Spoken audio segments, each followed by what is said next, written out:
ekikulu nnyo ekya Major General Kasirye Gwanga wakiri abadde mukwano gwammwe nnyo.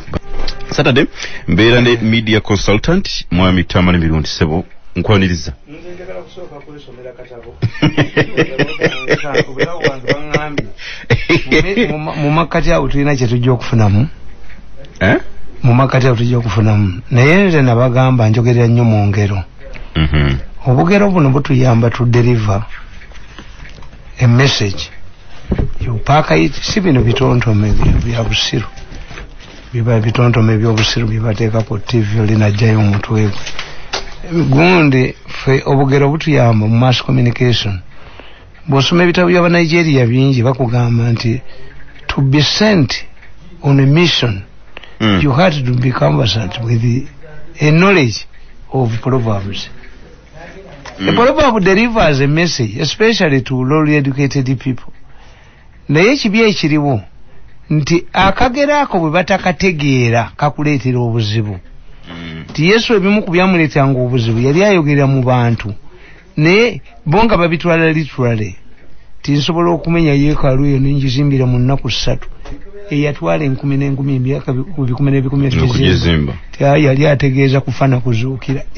Bano bakitegeera aboyogereramu bakitegeera. Waliwo kintu musoke yagenda nayogera naga nti abaagala federo tukole bwe tuti tusooke tufumba omuwumbo. Bwe tumala okufumba omuwumbo buli mukazi atemereka abaana be. Ekyo kyennyini Mmengo kyeyagala. Ekintu musoke yali agamba tusooke tustrengthening Uganda eyawamu. Kakati thereafter nga tuzimbye strong Uganda we can divide ourselves. Buli mukazi n'atwalira abaana be sharing of resources. Tebamutegeera. No. Oyo Erika Luwanga namulaba jonga jeyo omuntu ayagala okubba. Abaganda bali bamuttira wano. Yaga nti abaganda bakozesanga kondom. Naye Erika Luwanga. Naye message ye yali ntuufu. Naye akagero ke kulu okusa after where kondom gy'ogisudde. Was it correct? Obete naga nti a dead Muganda is a good one. Ekyo kyalumanya Abaganda. Ate kyaluma Abaganda waliwo yayogedde Kasirye obubi ne babadde akubemba okwo. Omuganda omufuye mulungi gwe boogerako ebirungi. Was Obete right or wrong? A dead Muganda? He is a dead one. A good Muganda is a dead one. A good Muganda is a dead one. Ye yali ategeeza ki? Omuganda gwe batendereza ye mufu. Abaganda bagamba babavumi. Ate yagamba ki? Kyenkugambye nti akagera ako omuntu bw'atakategeera. Ffe twogerera nnyo mu ngero. Nabagamba nti President Museveni alinga omusajja yatandika essomero lye nga lya mixed. Essomero ne litambula bulungi naye bwe liweza emyaka nga 15-20 abaana be ne bakula. Abalenzi. Abaana bannyini essomero. N'abaleeta mu ssomero omwo. Okusoma. Abalina amasomero tebateeka abaana baabwe mu masomero. Why? Nti omwana oyo afuuka ne lule naye nga tulina kyamukola. Abalina amasomero abaana baabwe babatwala mu masomero malala. And this the element omulangira alifuuka kabaka takulira mu lubiri abeera mu bakopi. To understand their gund. Mbeera zaabwe. Kakati nembaga nti abaana bwe baakula batandika okufunyisa abawala embuto. Naye nga yenna nnyini ssomero agamba buli afuna olubuto afulume. Irrespective of who, don't tell me nti my son. But these things happened. Abawala abaali tebannasobezebwako nga bategedde nti rulingi yoono oba muletabani we yakutto ba yakoze eki yakugoba bugobi. Girls relocated to other schools. Girls abasigala mu ssomero omwo bafuuka bagenda mu taekwondo courses. Nibatandika okuba batabani bewabi agenda omukwata ng'akuba wabi okukakana nga abaana be bonna bali impotent babaasizza empeke. Abazadde b'abaana abaafunyisibwa embuto n'atabajjanjaba bajja ne bwekya essomero. Nembaga ye situation President Museveni gy'alimu. Ali daidema. Yes. President Museveni mu political science batugamba nti once the family expands a leader cannot hold the power. Obukulembeze bumuva mu ngalo. Naddala mu small country ng'eno. wano bebabba wali ne bekweka omukono atukuba n'atuteeka wali oyo ye yajja kuwasa ssente omukono yajja kuwasa ssente nabwa pulezidenti ngatafaanana banne lwaki yayajoga kitegeeza Museveni ali ku mbeera ya kuluzinga bukulembeze naye mbaga nti those people abaatyo bakwata relocated to other schools abantu bonna ekibayambye nti wali opposition Museveni teyalisigaliza abantu mu gavumenti baligenzi. Why do you say tewali opposition? Ati lirudda obibamu ogenda mweriwo kati fa bamanyi ogenda mweriwo wawuliddeyo beesi yoba Bobi Wine nga bakondeminga corruption bino byonna Museveni byakola bivudde ku bakunze. Tell me an opposition leader.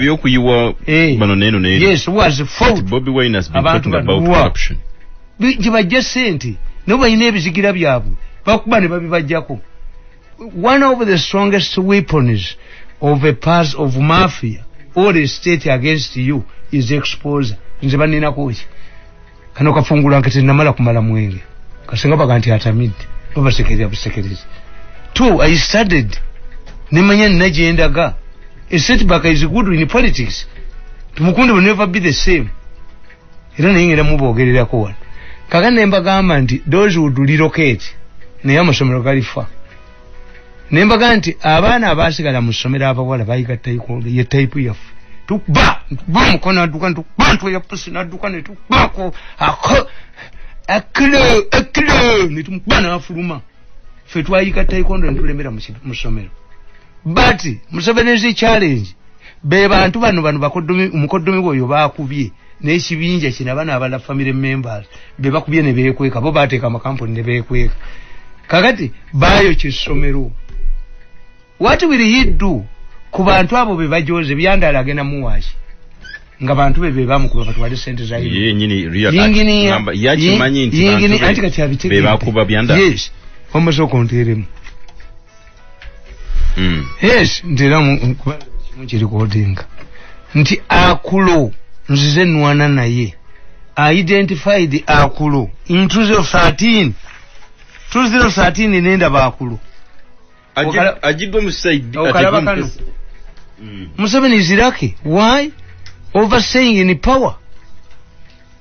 By now, Museveni yali badde mwekizairo mu kitabo kyawandika n'akugamba nti natunulira tojoko n'obote nga balwanagana.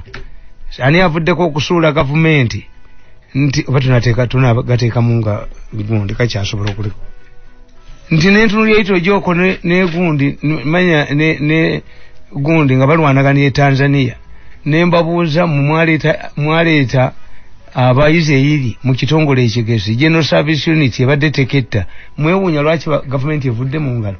Museveni kyemuwunyezza he would sit in exile bwe yalitegedde nti abamusudde bantu be close relatives because once the family expands a leader cannot hold the power.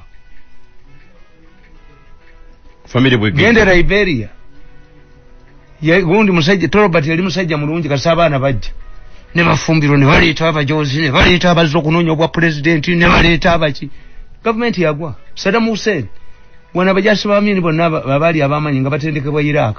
What happened to Saddam Hussein? Abaana bawala bafumbirwa. What about Congo? Mubutu abaana babakulu ba dokita baki Kongolo eyazalibwa omukazi w'oluvannyuma ye yatigomya ensi. Once the family expands, Malawi being you cannot hold the power. Ate Malawi first lady yejikuba ekyo Mama Kazamira bamuga nti wayi Kamuzu mukadde nga ye Mama Kazamira alowooza nti ajja kufuka Kamuzu omukadde. Ebyo ndana biwandika kodda mu butabo bwange kakati nkulagoona AKORO will quit into exam. AKORO kumujja eri AKORO tasobola kubeera wano. AKORO tasobola kubeera wano. AKORO tasobola kubeera taida bomba ezange zipakinze empologoma bweko gateyenkana mmese fwe twafu wali yasiyereve nze kakati ogenti 10 abantu bagenda ne bagamba mbu corona gundi covid ya akuyisiza ati abaana ababuuza kakati zenyezo okusula enjala nga hamwali nsula enjala nga uhuru wali uhuru abuuza bubuuzo wayi mukyere gwaweddewo nti enkyayina naawe Kubana nchagala kumere. Kati fe twakola dda abantu baweereza sente, abantu baweereza ki. Why? Nti abantu bawano basirika dda. Kati yakubuza nti COVID yakuyisiza ati omugambo. Nti kakati nawe oba olimba ebyo bya nimba yoki. Mwenye Muganda bwabula ebyokolaga nti onimba yoki. Kati nange COVID yampisiza bubi. Bwatandika okuyisa nze obubi. Ate abalala banava batya. Nze nina ebintu mwe babazanyira ku bwongo. Kati ekyo licensing board temulina kimugenda gikola. Ndi it must distribute throughout to Uganda. No, it can't distribute throughout to Uganda. The planning and putting up structures, what you need to do is for you people okutegera nga bwe babagaye nti mutekeye amanya gammwe bakuweereza message ojje kati ababbi bajja baweereza message. Why do you go? Usanga agasajja musikaso gakubaka kasikaso toka you are stupid. Wali mera mulika sekanso nga tanna nga amaze byakola. No, wait kati abagenda mu line ku face technology basiru balindeko leave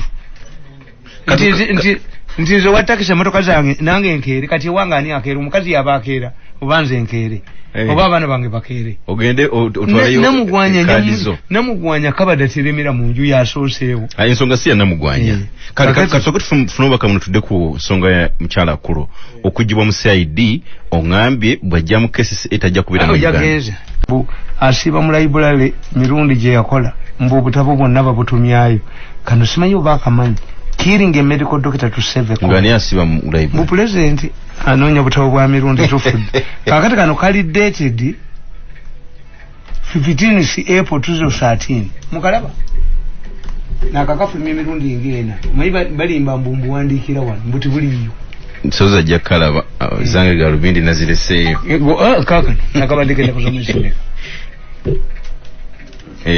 yes nakugamba ngampandika kwa AKORO AKORO ajja kudduka AKORO ajja kudduka run away the moment she loses police protection AKORO run away nabagamba nti introduction once upon a time there lived only one shukobla in the entire city of Rome.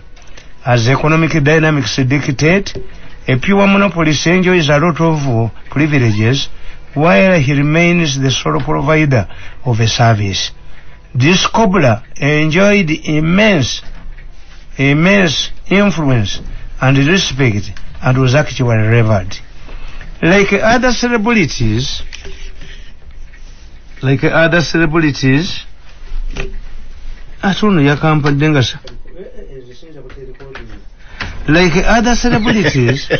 he lacked discipline and often engaged in wrangles, fighting in bars and snatching other men's spouses. Because of his unique service in town, during one of the regular brawls, he killed a fellow patron and was arraigned before court. During his absence from the city, those with the need of his services suffered, and nobody took advantage of it, making him even more important. The day he was going to be sentenced, the courtroom was filled to capacity, and others followed proceedings from outside. Before passing the verdict, the judge perused through the evidence, incriminating the cobbler beyond reasonable doubt. It was clear that he was going to lose the case. The judge, however, asked the cobbler to tell the court in mitigation why he would not be penalized in accordance with the laws of Rome. The Roman tradition was that once convicted he would pay by his own life-death sentence. It was at this juncture that a man inside the courtroom stood up to raise an issue.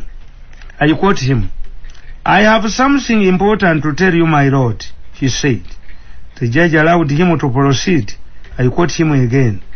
"As you know, this is the only cobbler in this city. His demise will mean that we shall lose his services forever. All of us here know that if he dies we shall suffer." The judge asked him what the court ought to do, given the crystal clear evidence against the cobbler. And in the face of the Roman tradition, that had to be maintained. The man stood up again and clarified that although the Roman justice requires the convict to be killed, it did not mean that the killer himself would die. This meant that what was needed was to kill a person to satisfy the spirit of the dead. Therefore, under this arrangement, the cobbler could be saved by killing another person in order to satisfy the spirit of the one the cobbler had killed. The question was raised as to who would be killed instead of the cobbler. The man urged further that since there were many medical doctors in Rome, one should be killed in order to save the city's only cobbler. The suggestion was taken unanimously, and one of the medical doctors in Rome was killed to save the cobbler who had actually committed the murder. The above reminds me of the West Side director Grace AKORO excuses her official duties. In her wisdom, she can leave the culprit to go scot-free and arrest or harass the innocent ones. She kills, in quotation, she kills the innocent medical doctor in order to save the powerful, corrupt officials in the government. She does not premise her judgment on fairness, as the Roman judge abandoned the traditional Roman practices of fairness and natural justice. Let me be clear. Katosi Road saga has attracted a lot of hot debate. However, AKORO deliberately shielded the real wrongdoers. This has been a practice, using a network of shrewd younger men in both government and outside the government. Museveni barwana nabo kati nali nabalabadda. Kati AKORO naye muwala bamufinyisa lubuto. Kati Museveni atamugoba mu ssomero. Bano keberi eri mu family ye yekola bino. Keberi muli linda abo abaana boogere. Kyovula manna kikomeza nkikomya wano kati amanya ge boogera manene nga basi aba bakozesa.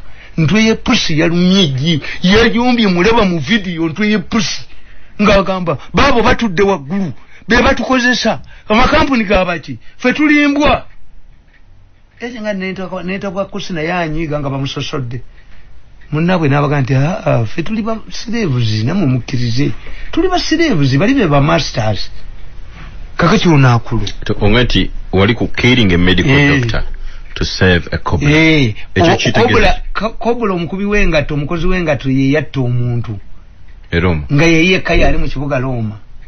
Kakati omulamuzi bamugamba nti bw'onottono cobbler tuna ani anatukolera engatto. N'omulamuzi yaga nti nezange ziyulise kubanga what you don't know omuntu atagenda ngako mu kibuga Roma ebyabunyo omusanvu lwe luguudo lw'obujjo abaganda baluyitanga lwa bujjo luli mu kibuga Roma. Kati Roma bw'oba toyina ngatto amayinja ge baakola gakwokya ekisinziiro bw'eba winter era toyitamu. That's why this cobbler was important. The second point nti era Italy ne Cuba be basinza badokita abangi. Era olaba baga nti tudde ku badokita abangi tusevinga eki. Up to today Italy ne Cuba be basinza nabaga nti okumanya aba Italy kana akawuka kafuludde kaba kubirwaji sikwa sibagezi prime minister wabwe kazanyirizi muzinyi wa ndongo. Why? Nabaga nti mugende mubuuza abasawo ati sibane bange bibakimbuli basanga nkimanyi nti ekigambo Caesarian omukazi omulongooza kyava mu Julius Caesar. Kyali ngafa abaganda betuga nti gundi najja lwambi nti oyo mwana ya mama we yafanga amuzaala babitumanga abaana ne bibera sogomanyize okusala twafuna kati wafeera akayi kasaba kuga nti oyo yenna mwanje tugamba nti wango bawe yafa oyo iwasirimu namwandu twakikyusa abanna mwanje kati omwana wa myaka 16 afuuke namwandu yenna mwanje fe tubatuma namwanje omwami wali rudda nti ali bweru kati gwe obuuza agenda kuba kyeyo bali mnyimwanje twakola phrases bano laka yali abakubiye kubye byonna era nze amwe survivor. God has kept me. Waffe ku kyalo benenkanya nabe emyaka bonna baafa. Sirimu. Yes, ndikogu. Era bwe ngende waffe ndaba abantu omukazi nakutunuulya najjukira abaana be n'akaaba tekuyinako kantu kyobola kakati ffe nabagamba nti omunnabuddu nga bamuzadde asooka n'agenda jjajjawe n'amulondera n'amusalya kati kuno guno omulandi ogw'okuba abantu guno tewali akwesittalako n'atagwa bulombolombo bwamwe kano akasiko kano akasigalawo oluyiira ne lukwata ako ne kasigalawo kaba kasigalirawo ki akunako bakajjako eddagala kaba kawamutawaananyi tulina tulondolonda nutulya bana mwe abaana ab'amajaani mumwendegere kuze mwe abaana ab'amajaani kakati nkugamba nti akulo bw'atyo bw'akola no obadde kyatuwa wali kuno nti badokita bangi bajjako yes kati akolanga mu Roma nti president amugambye nti you make sure that ogundi tuli agenda and walichi inside abadde amantalira kwemuddi nti nga kabushenga kakuva changes in rare nga ye president alowooze nti beyalagidde babagobye kati yabiguddemu akula ina kudduka kabushenga ina kudduka kulubya ina kudduka I'm telling you that's why nakubidde omusajja eggulo nemugamba nti nemulowooza mirundi mubi olowooza ebifaananyi byabwe bya zooming sibiina bo bagenda ogenda ku zooming simanyi kakati baleese obugundi buli bwe buti babuteeka bano ne bakambaza nayogera ng'omukazi oba ng'omusajja kakati ngenda kubakubira awo owulire kakati owulira nabagamba nti akulo oluguudo lw'ekatosi yali kabushenga n'akulo bali muntu omu kabushenga n'akulo bali muntu omu akulo badde wa saidi nkubuulidde kabushenga n'akulo bali omuntu omu oluguudo lw'ekatosi nkubuulira nenkugamba no ku luguudo lw'ekatosi any sensible person nkubuulira nenkugamba wulira akulu nenkugamba let me be clear the Katosi road saga has attracted a lot of hot debate. However, Akulo deliberately shielded the real wrongdoers.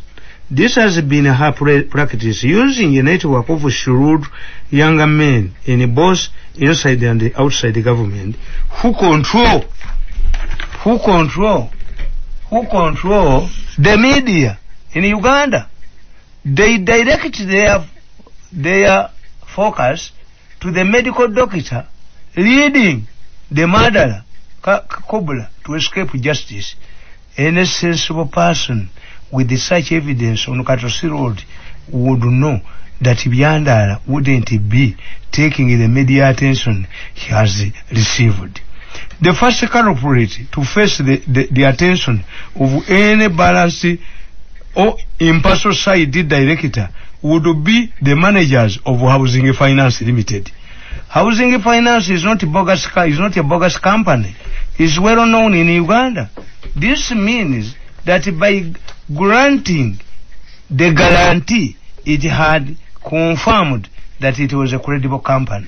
Why do we have guarantees? This is derived from court. If a person is going to be granted bail, he must present credible sureties who can guarantee that he will not escape if given bail. Housing Finance was used because it was a reputable company in Uganda, capable of refunding the money. They did not use a suspectable company under the same court rules of bail. If those who stood surety to a person realize that the person could not be trusted, they go back to court and withdraw their responsibilities, and therefore the person loses the bail rights. When did the managers of Housing Finance realize that the company they had guaranteed was bogus? Oluguudo lw'ekatosi baalulanga muyinula ne bajja amakampuni agali fake ana gonna nga gali fake aga ana gonna nga gali fake aga ana kulo Allah akundazeeko nga office totawana gendayo akulo yina kudduka. Why did Kagezi die in front of Akulo? Si ya mutta. Did Akulo's escorts fire back? No, si ya mutta. Akulo. Akulala akundazeeko. Ate nali mwetegekede n'akataasa kasidi. Nti ajja wange okunkwata mpoza sabiti gwe omulagide nti wange yali tavaayo. Obusungu nga bungi. Secondly, no babanyabonyeza abantu bangi Byandala yatunda buli kintu kye kyonna. nga kano kongera baka sajja kano ka new vision editorial kalijirira mukatogo kasajja kujja kudduka. Secondly, does Grace Akulo tell us that Byandala as the responsible minister was part of the housing deal? Why is it that her colleague Robert Kabushenga in the new vision does not reveal this evidence in the negative stories about Byandala? The second culprit is the Solicitor General. As stated in the confidential report, he was our representative and expert detecting fraud. He has all of the necessary facilities to detect fraud. Why is he not mentioned in these new vision articles? Actually, both Grace Akulo and the newspaper articles do not reveal Minister Byandala's direct involvement. Byandala natunda buli kakeko na aklo Kabushenga katimba mbasula mu lubiri ebbanda naye bajja kukwata Kabushenga toyinza kubonyabonya bantu abasajja bali abaana bazadde b'abaana bayokya essomero negamba. Furthermore, one of the managers of UNULA was facilitated with $50,000 to travel to USA to verify the credibility of the company. This man did not travel and did not refund the money, which is an offense. Why is it that he does not feature in any of Kabushenga's new vision articles?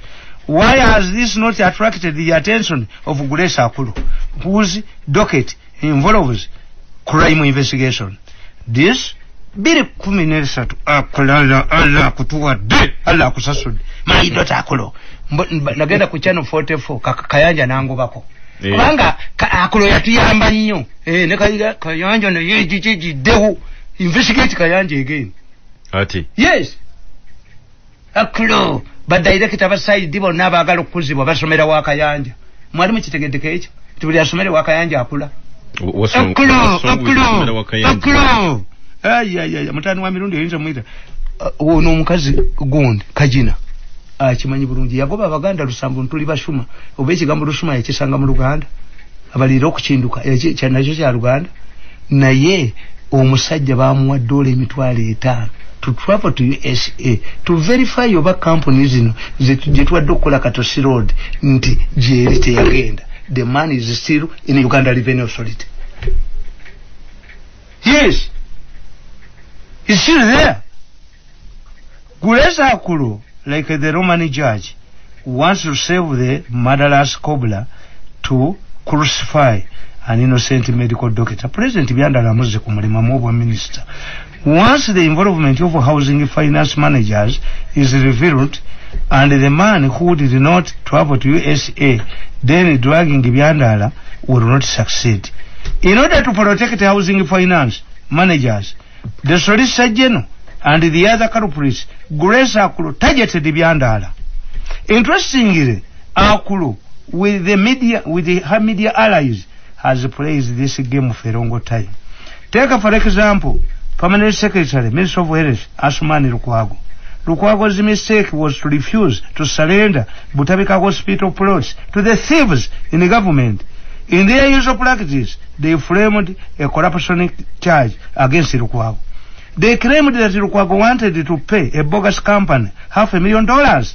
They further alleged that he had authorized that payment, which also claimed by the National Drug Authority, that the money would instead go to to Lukwago's bogus company instead of the right owners of the National Drug Authority. This was a big mistake on the part of these thieves, including Akulo. You see, an arrogant group overlook reasoning. If Lukwago paid a bogus company instead of a genuine one, how could he explain this? Where the people behind the bogus company through which Lukwago wanted to defraud the government? Why didn't Grace Akulo wait for Lukwago to sanction the payment and arrest the signature to the account? Who would reveal Lukwago's involvement? These are salient questions to a sensible side director. Using Kabushenga in a new vision, Akulo tried all efforts to put Lukwago behind the bars.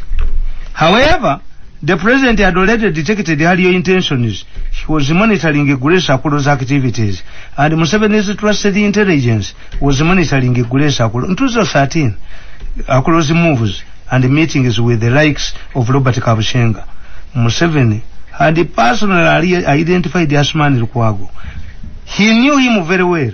There was no way Museveni could listen to Grace Akolo's nonsense, and Lukwago bounced back. Yaddayo mu ministry ne yiraba amulwanyisa kuba bali munju Diana yatuulawo omukazi nga era Diana yatuulawo omukazi nga omuyiga kuva era Diana yatuulawo. I knew these people. I went there nabatunuulira obujozi bwabwe mbakubye ku ttaka temuddangamu kujooga muntu ate bati bamanyi background yange. I'm one of the best trained spies we bazija wano nga n'emyaka nga 16 oba 17 ne bakutwalawo me ompita wakuzanya nenkutule bwenti nkusoka natunuulira omukono mutunuulira bwajoga munalweyiso nalina wano ku lw'omukaaga oyo mugambe embwe yeveewo mpiseewo se nali mwetegekedde mu kunyondo mwaso omutwe nazala wansi ti I had made my will ngonjogo otya gugwe nalaba ngoyambale ngatezo olumu namuleba wano mu mawulire nga mwapumuzibu ojogeze katunanyo issue yange ku nsonga ya mchala kule yogede kwali ku nsonga ikatosi katunanyo abadde yali tayinza butakwata ingini ya byandalanga yali minister ate agende ku company ya standing surety kankubulize no gwetozanya nange nkubulya nenkugamba in deep analysis of the genesis and how to come over the fraud from the start of the parliament process. Kakati tebe eno yakolebwa yinule ejirina naye bagikweka president bakubuulira tebe ene kutegeeza prime mistake or crime ne bakubulya time kwe yakolerwa person is responsible and evidence bamanyi ababulugudo lwekatosi byandala wabwerere naye kasajja kano nankasamulule kamukuba akakasajja kadi eyo information nange kankuba president yajifu ojja kudduka mulenzi gwoyina kudduka ng'ennyanja ekyateese tayinza kubeerawo nakulo tayinza kubeera wano kati kankula kakulo ogwokubiri okulo kye yakola nti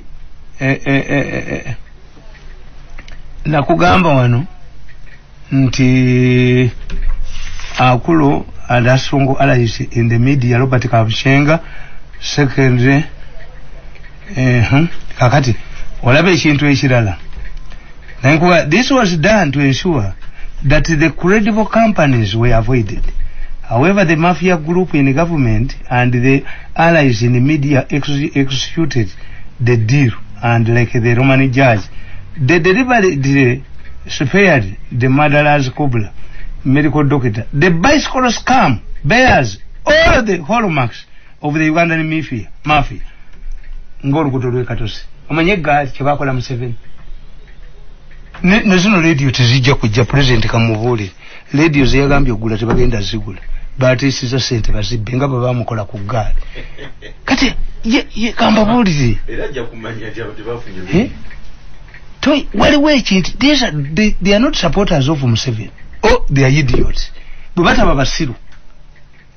banga basiru kuba abaganda bakugamba tote matabi kwotudde it's common sense bo balowooza nti gavumenti eno bwegwa Museveni nagwa basigalawo ensi bamanyi ensi yabakyawo they are hated naye amawulire tegababuulirako katega yaŋŋamba ntwavaana tugenda eruweero naye twali tetumanyi nti obuta abaganda bamukyawa nnyo naye twasanga bamukyawa nnyo abantu bano tebamanyi nti ensi yabakyawo egurupu etaweza abantu 20 noleeta omwana buli omu aleeta mwana we naye mu ekyo ekyo abantu mwaza tetulina ssente kuleeta abaana baffe mu kampeyini naye tubalinze tubalinda muwunye muggweeyo n'omwana muleete okuba n'enadduli oleete noono naawe oleete muwalabo noono aleetaani ensi yabaleka muwunye. Don't think that you are the most wealthy people, you are the most intelligent people, your children are highly intelligent. No, ensi yabaleka muwunye.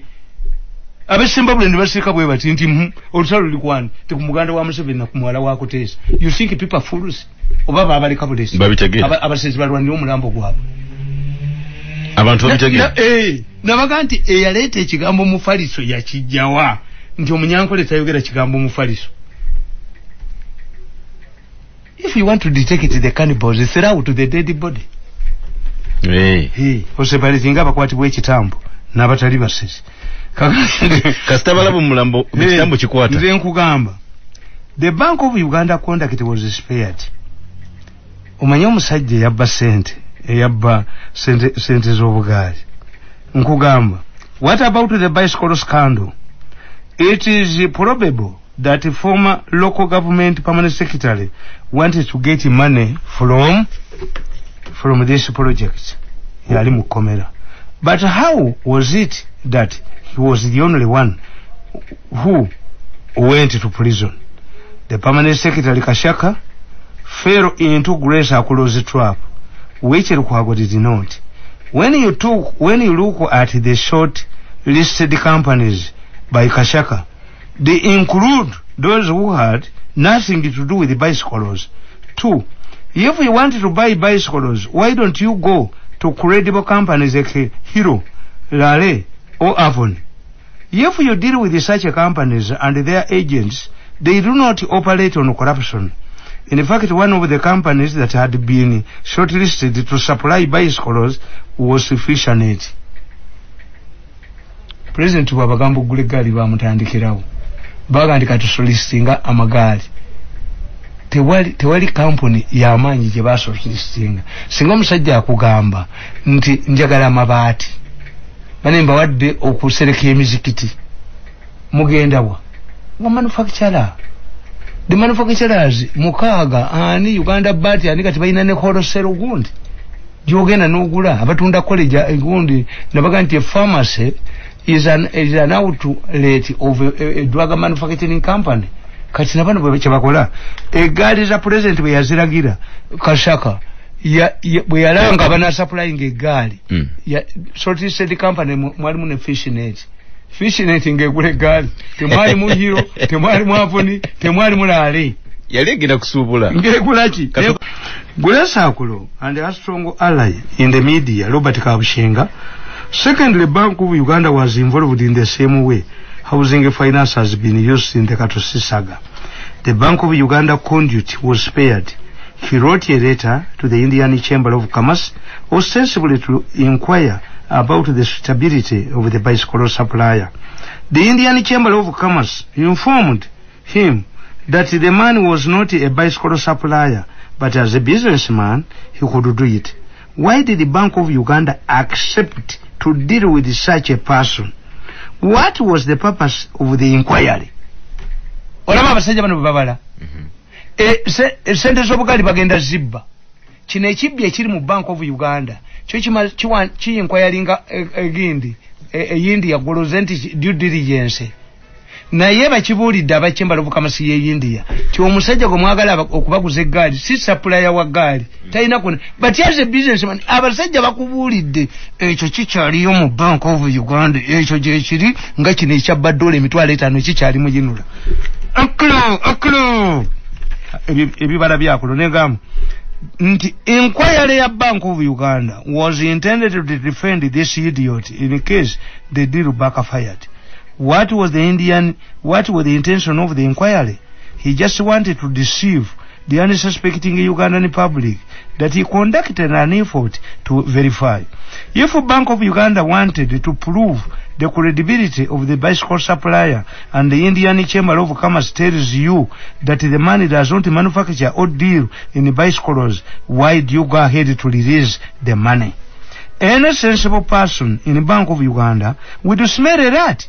He would look for somebody who is linked to bicycle manufacturing. If you wanted to get a reliable supply of milk, do you go to a rabbit farmer? Because they are all of cold farmers.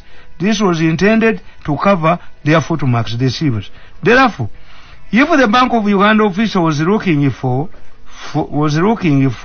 fairness, he would not have allowed a Kadeide to take that deal. The only intention was to prove in the future that there were attempts to verify. We do this in journalism.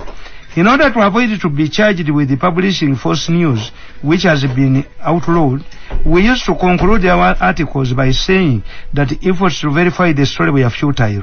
The law required that if a journalist made efforts to verify a story which comes out to be false, she would escape punishment if there were efforts to verify it. This is what the Bank of Uganda idiot thief wanted.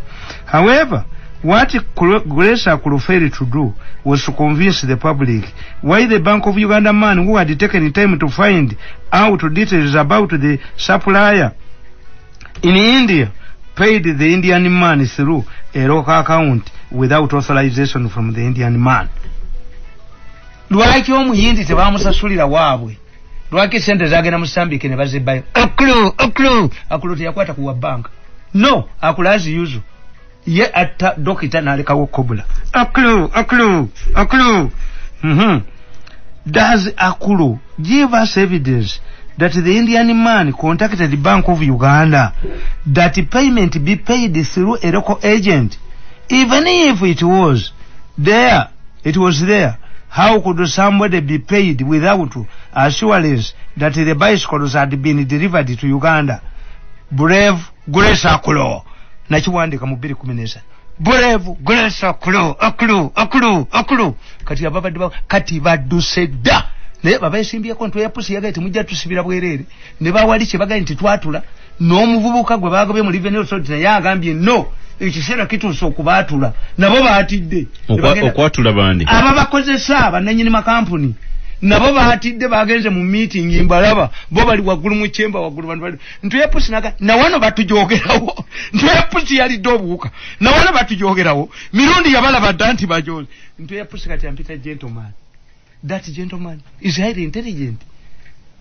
You made a mistake and you are paying for it. You underestimated this man. Mwali njise buli magoti yonna singa mayumba agamutegalina na nkoko etakula. You kill me. Every maggot fights the enemy. Atawo mwabala nnyo singa temuyina singa amayumba g'abanene abamu temuli mwana. Nkugamba waliwo yasudde naye abantu balaliwo babamba Tamale so waliwo yasudde akaveera kabiye wange nenga kakati ono ndizo kuvuza nyuma yonna nage unanunya kufa kubato yo science oyo gobu singa science mbagambye mu muteekaawo maloko okumanya ogenzo kugulawo wambwa watuddeizeko mu kaveera bakachiko obaba n'abasajja abasomba ebintu bakikola bana basomba gabeji ndiba chikola muyongo lwajo nuzate basomba gabeji kiso utawali ya lisensi basobola kola bintu ebyo wange kamanda kamanda wedogoti kamanda wabyo nkugamba what this chief in the Bank of Uganda did not did is comparable to a cattle trader who finds a Muyima man in Kampala and assumes that he is a cattle keeper and pays him money before ascertaining that he had cows. However, like in the Roman scenario, Akolo, to prove that she was a hard-working side director, arrested the permanent secretary and left the Bank of Uganda official. The permanent secretary would not have stolen the money if it was not released by Bank of Uganda. If it was actually a criminal offense, why didn't the side director keep an eye on this Mozambique account through which government was defrauded and arrested those who were to go to withdraw the money? Grace Akolo is wants the money to be stolen and takes action. She waits the ghost to be stolen and protects the ropes. People like Grace Akolo should not underestimate the thinking and understanding of Ugandans. 2. Relying on newspaper reports or media popularity does not make sense. We have in mass communication what we call the gun bullet theory and the two-step flow. During the First World War, British war strategists used propaganda to win the war. As a result, media scholars in Britain came up with the gun bullet theory, and a propaganda campaign was as effective as a bullet. This was reinforced when in 1964 a bullet tore through President John Kennedy's body and also killed his bodyguard. Mbulira Akolo. However, earlier in 1924, USA held a presidential election. This election was important because the country had made reforms. The women were voting for the first time in USA. All of the media institutions supported one candidate who was decisively defeated. The media scholars went back to the drawing board and came up with the two-step flow theory that dictates that the people, readers, listeners, do not swallow whatever the media vomits. Take for example the Kirumira money scandal. The Kirukula district leaders decided to return money not used in the financial year to Bank of Uganda as required by the law. Their bank was Baroda. The money was removed from Mumbalala branch of Baroda to Kampala branch, which was expected to limit it to the Bank of Uganda. According to media reports, as the money was on its way to Bank of Uganda, the Baroda Kampala manager got a letter from a Mufere, a mafia, to divert the money to Kirumira's account as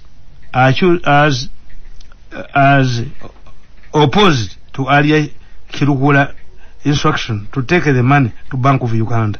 The Baroda bank manager obliged and diverted the money to Kirumira's account. Unlike people like Grace Okulo, who believe that Kirumira was the culprit, not the Baroda bank manager, people like Mirundi, the son of Mirundi, who have been following Akulo's practices and conduct, we can raise the following questions. 2013, nature Kirumira Akulo ya Chidibaga, yakwata mulala. Abasajja b'ekirukula president gyazaalibwa nga kankoze bubikano kajjutte tukakebere mulabe mujjeko ebyumu bino ebintu abaliddawo bali bisoma naye guno mutwe eki nakitegeera nti wano okiraba nti Kirumira abasajja b'ekirukula president gye bamuzaala ab'ekirukula bava ku kyokuyisa sente bagamba nti sente zikubye emputtu. Once you fail to use the money, all of the money, you return it to Bank of Uganda. Kakati ab'ekirukula baali babbi ne badya banka ne bawandika ebbaluwa sente ziddayo mu Bank of Uganda. Sente zigenda mu banka egindi zigenda mu banka embalala Baroda. Bwe zituuka e Kampala, manager wa Baroda n'afuna ebbaluwa gyaga nti ya mufere ngemuga nti ebbaluwa ziteeke ku Kirumira's account. Omusajja Kirumira ne bajja ne bamugamba sebo Kirumira is a district omanyi nti ffe tuli basajja badinka naye tulina sente zaffe zetwagala okuyisa ku account etukuwako $5,000,000 nga Kirumira takkiriza businessman bwe baamala okujjako ezaabwe Akulo yakwata Kirumira ne mubuuza wano Akulo wano if the money was on its way to Bank of Uganda and the reason for this had been clearly disclosed, how could the manager Baroda Bank Kampala branch divert it? If a sensible manager at the level of Baroda manager received two conflicting instructions, what would he do? He obviously would have consulted the leaders of Kiruhura district to find out whether they had changed their earlier instructions. Even if they had done so, this would have been a matter of contention. In this era of money laundering, no serious and no sensible bank manager would be willing to be used as a matter that would adversely erode the credibility of the Baroda Bank. 2. What is the relationship between the Bank of Uganda and Kirumira's account? This is a bank and Kirumira is an individual. This would also cause concern from any sensible bank manager.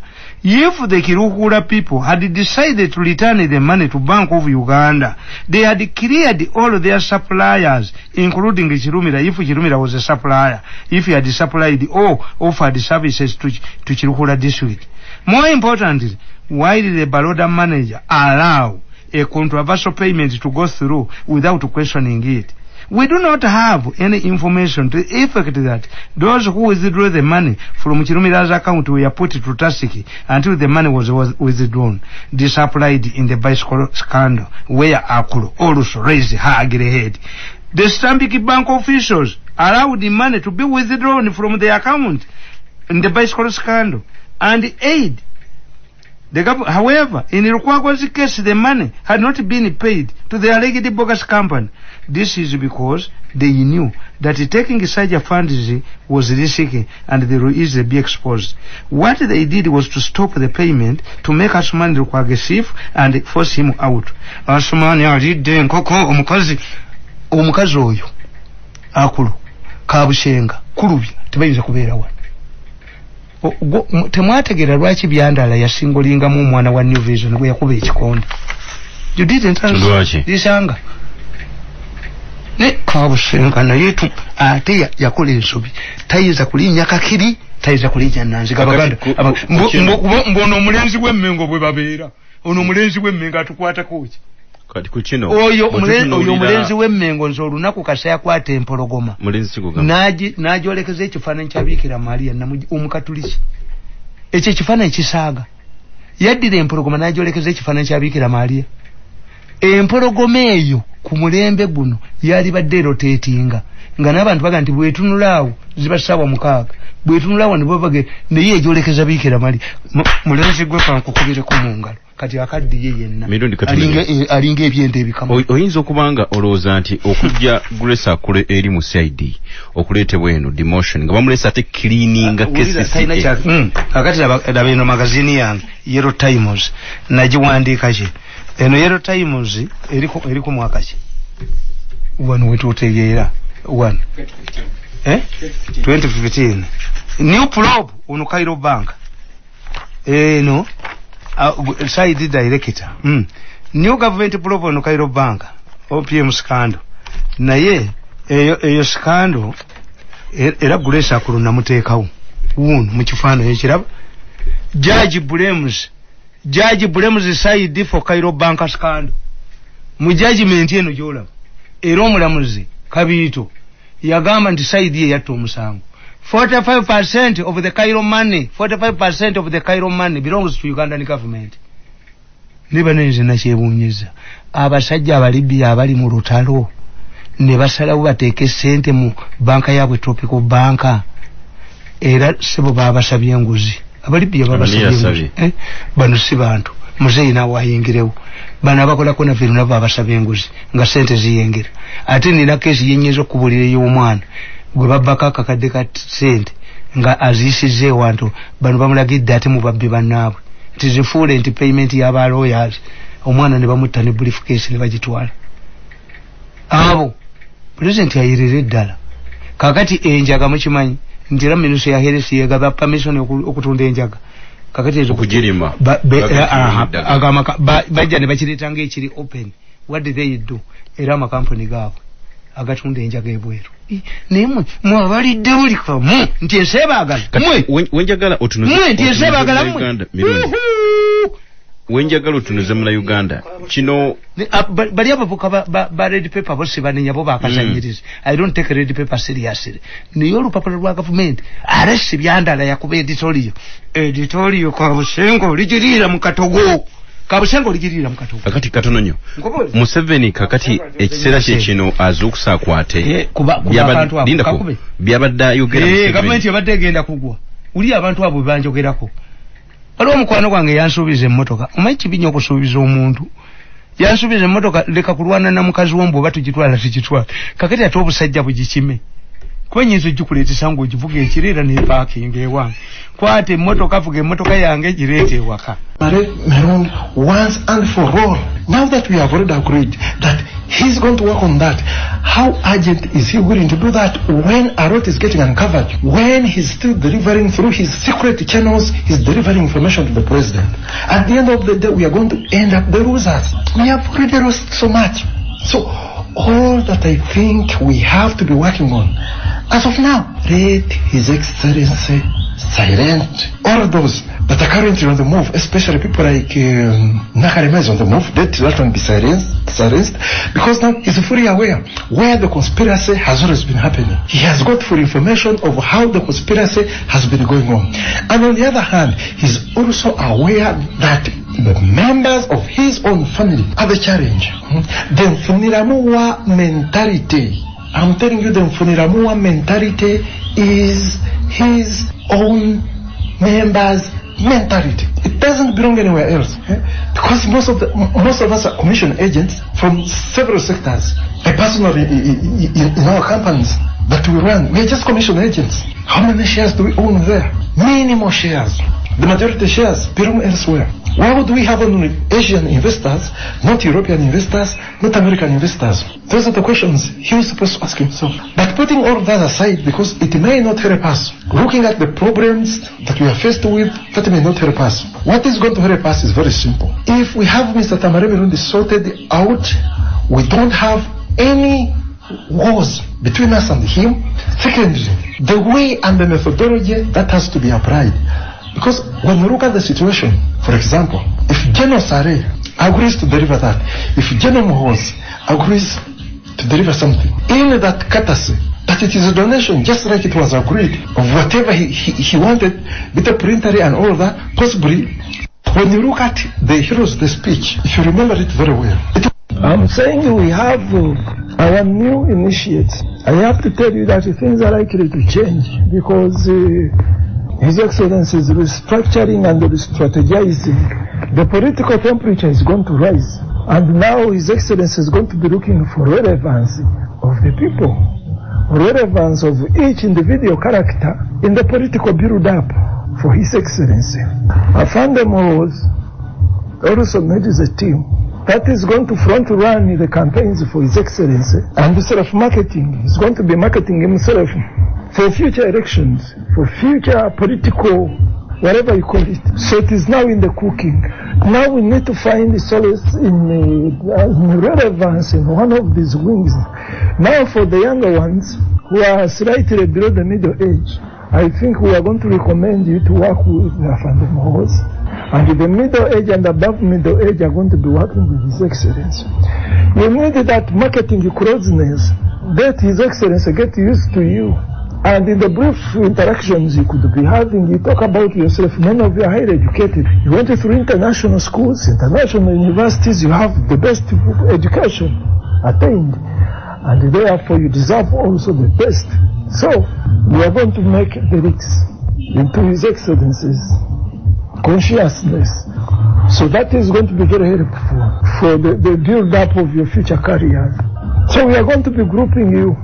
That is, we make it this weekend, like Sunday. You could come to my residence in Kororo. Then we see how to group you. I'm going to send that list to His Excellency. I'm going to team you up.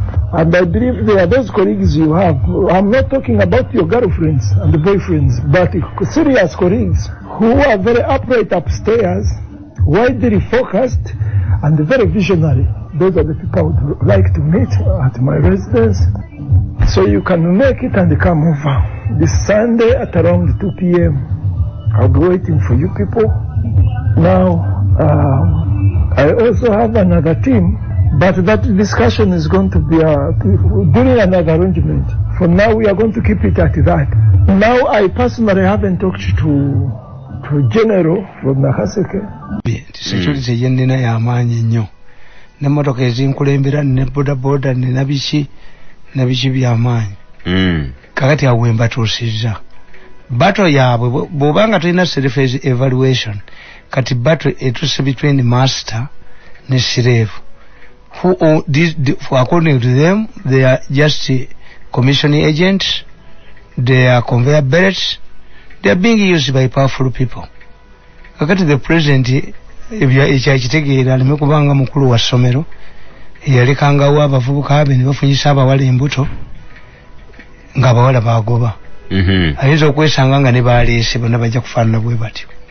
Kakasa ekidomola kasa kibanga kyekiwunya amazzi n'aganaabisiza amaaso n'agakoza atya bwe kibeera gonna gawunya. And that's where the problem is. Okay. Nenza mwerake man banneereegamu. I defeated them. I have not surrendered. Not at all. I have not surrendered to the enemy. Nekati anti ugambi wakubi ogusembayo. Anti kakati byenkuba kati ate bijja kwonoona. Kuba the battle is between the meeting is start between the masters and the slaves.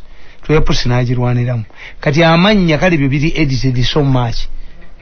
Kati amannya ate tugenda mu malala.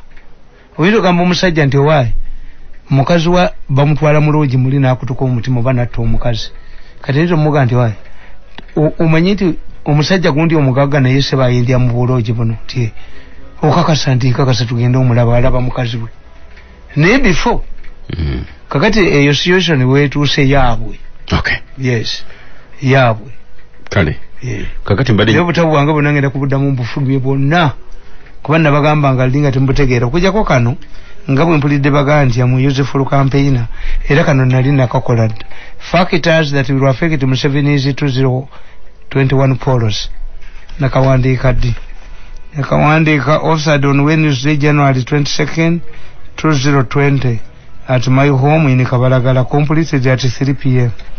nali nalabadde ensonga ezigenda obbasuula bano naye kakati mafia ekubuulidde gyeri ti both their conveyor belts these people zisobola kati badda ku zooming ne bagireeta police esobola bakwata and that's a very fundamental question bwe babanga mirundi yekagwe batya and they are making sure that they break the link between the president and me as a source of, according to them, I'm the source of their problem.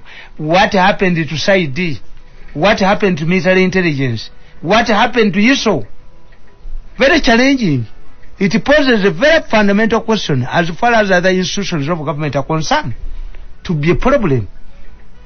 And how come nti others era omusajja oli yamugambye munne yamugambye nti Mirundi oyo si mubi ne Mirundi ayina kalakita nti ajjukira mangu kye wamukoze kibeera fresh nga kye wamukoze eggulu kwa buli omu yeebuuza nti 7 years ng'omusajja atulemeddeko you killed my political career nga kakati kulowooza omukazi okudda ewabba mu bufumbo alina okumanya nti empisa ezamugoba bayazikyusa bwabanga baawe yali violent lwa mwenge ng'akyagunywa why do you go back in ODH kakati nti amanyi bino nsobola okudda mu gavumenti nti ompa omulimu gwonna okay kumanyi kimanyi owulidde bwe bapanga ani tikakati kyetulina okukola amakampuni kyetulina okukola abavubuka abaffe bano betutrainize tubasindike wafende muhoze kubanga izekere tupule an active role mu campaign bo batraining dda ne banasindikayo akugambye tiriveni yo tajifiridwa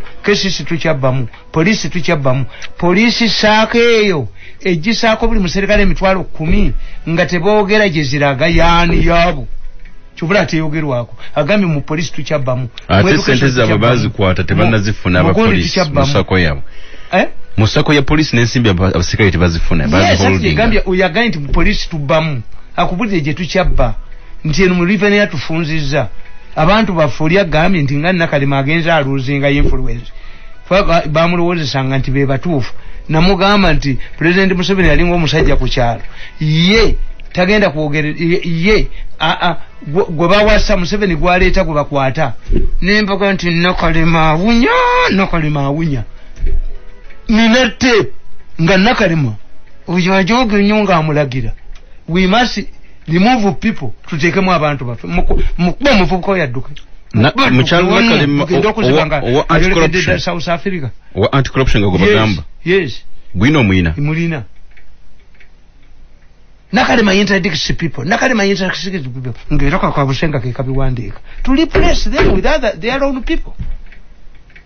I've done my job, I've done my work.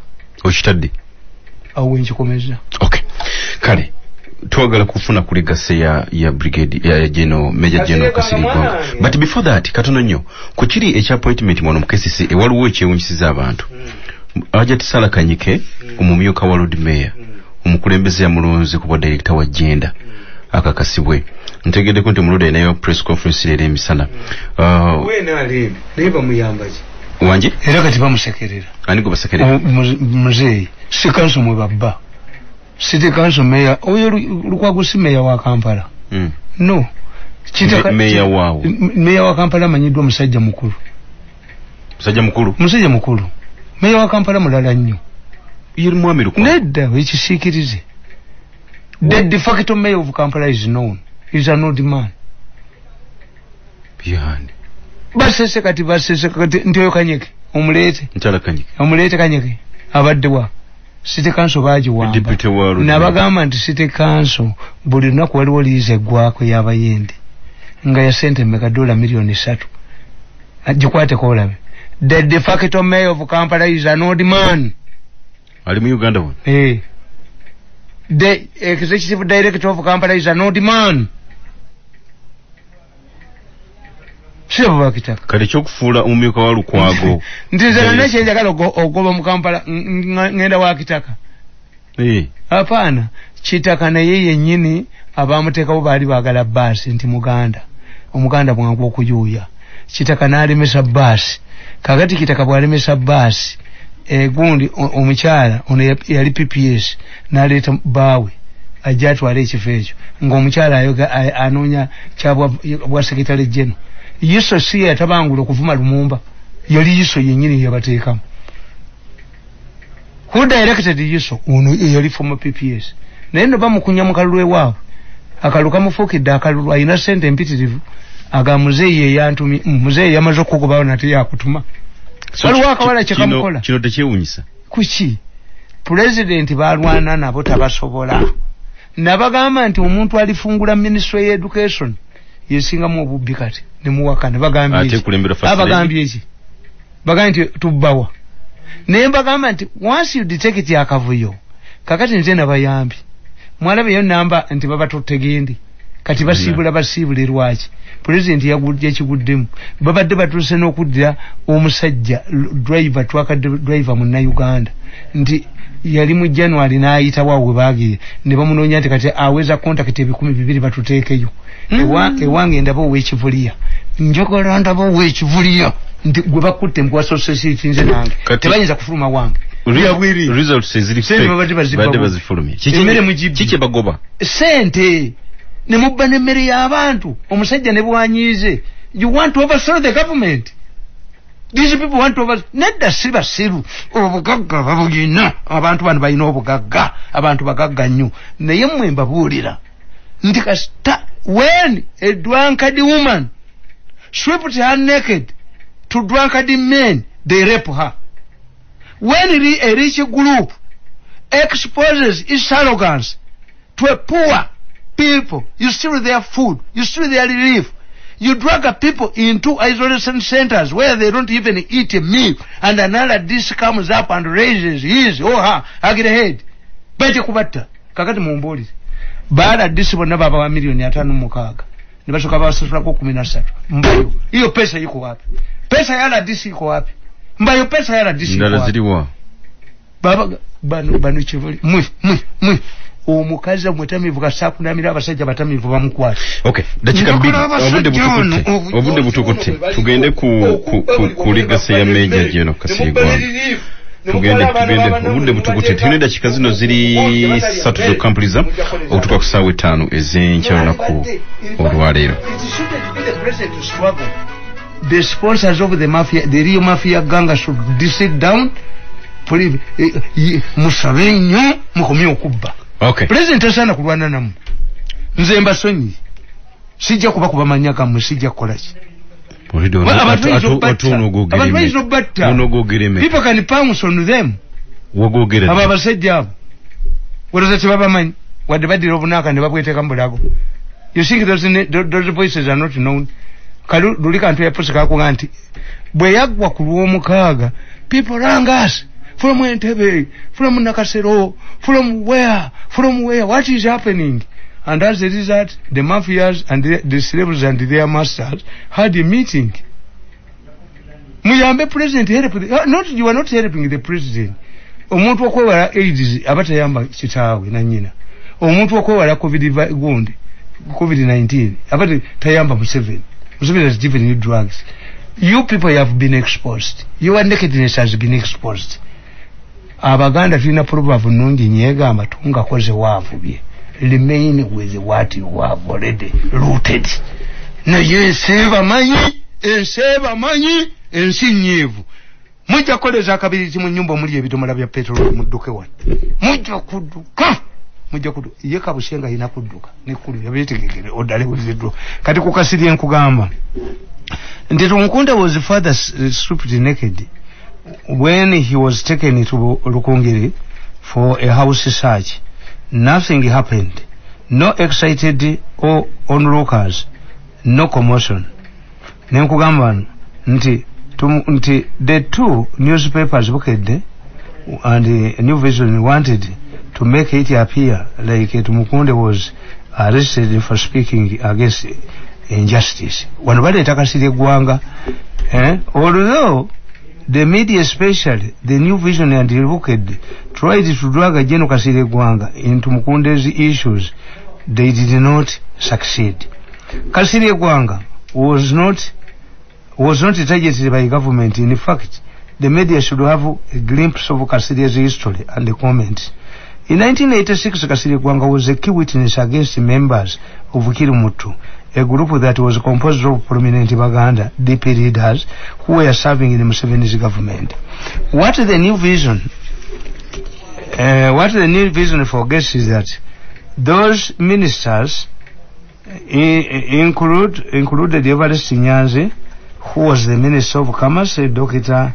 Charwazi, a gynecologist at Rubaga Hospital, and Dr. Andrew Kaira. This group had contacted Kasirye Gwanga to execute a sinister plan which he revealed to his boss, leading to their arrest and imprisonment on charges of treason. Gwanga has been a victim before. Some of his properties were grabbed. Where was Tumukunde? In a recent incident, Gwanga had to touch a tractor which had been brought to plow his land. Where was Tumukunde as all this was happening? What about the recent cases Gwanga had when he shot lorries that were felling timber from the forest and Kusasira's vehicle? Did Tumukunde come out to defend him? Where was Tumukunde when Kasirye Gwanga, as house in Makindi, was at the verge of being grabbed? Did the New Vision expect Kasirye Gwanga to risk his neck over Tumukunde?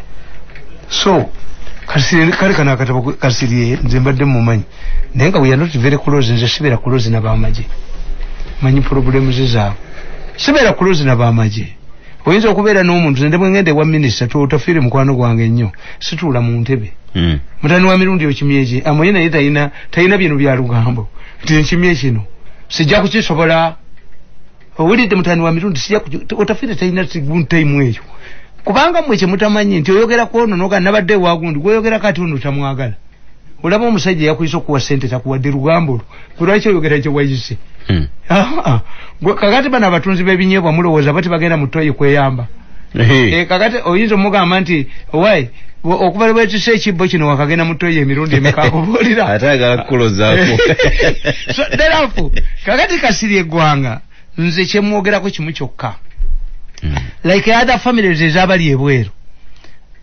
Kasirye ndooza ye abatalina mukazi wano baba damu yena oli omukyala ali ebweru agenda kwefuula wa kitalo a good example zimula mugwanya omukazi yadduka nawasa omukazi omuteeya mulabira mu bulwadde owempeta bwe yadda yatwala buli kintu kyonna abaana bazimula mugwanya abato bali akasasiro that's one.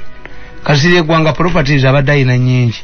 If Katumba Wamala does not help the family ate bali ababbi bagezi minister yali agala okubetta kali Kasirye Gwanga watu wakitagwe yawicha was a minister oloza kati anajireka oloza kati takanalireka chovula bantika na mawuli gawandika ngambu yayokeza tu wakitaba musibe yazeyeti hitaka minister yali agala dibba and he's still a powerful minister.